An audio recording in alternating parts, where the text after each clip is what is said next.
પણ સમયે સમયે વિવિધ અવતારો લેવા પડે છે.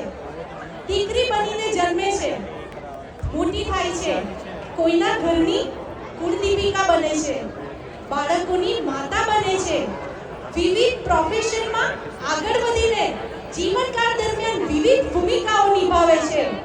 પણ ક્યાંય કોઈ ભૂમિકામાં એ પાછી પડતી નથી. આજે આપણે જોઈએ વ્યવસાયિક ક્ષેત્રે પણ જ્યારે ચંદ્રયાન-3 લોન્ચ થયું ત્યારે નારી શક્તિનો તેમાં સિંહ ફાળો હતો. તે માટે નારી શક્તિ માટે આપ સૌની ખૂબ ખૂબ તાળીઓ અમે ઈચ્છીએ છીએ. તો આપણું આજનું આદ્ય શક્તિ ગ્રુપ કે જે આપની સમક્ષ કચ્છી ગરબા લઈને આવી રહ્યું છે. આપણું ગુજરાતી પણ તેના ગુજરાતના પ્રદેશ અનુસાર તેની બોલી અલગ, તેનું ખાનપાન અલગ, તેની નૃત્યની શૈલી પણ અલગ.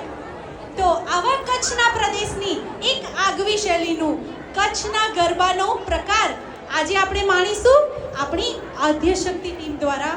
તો ખૂબ જ તાળીઓ સાથે આવો આપણે વધાવીએ આજની સ્પર્ધાની સૌથી લાસ્ટ ટીમ આદ્ય શક્તિ ટીમ.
Bye.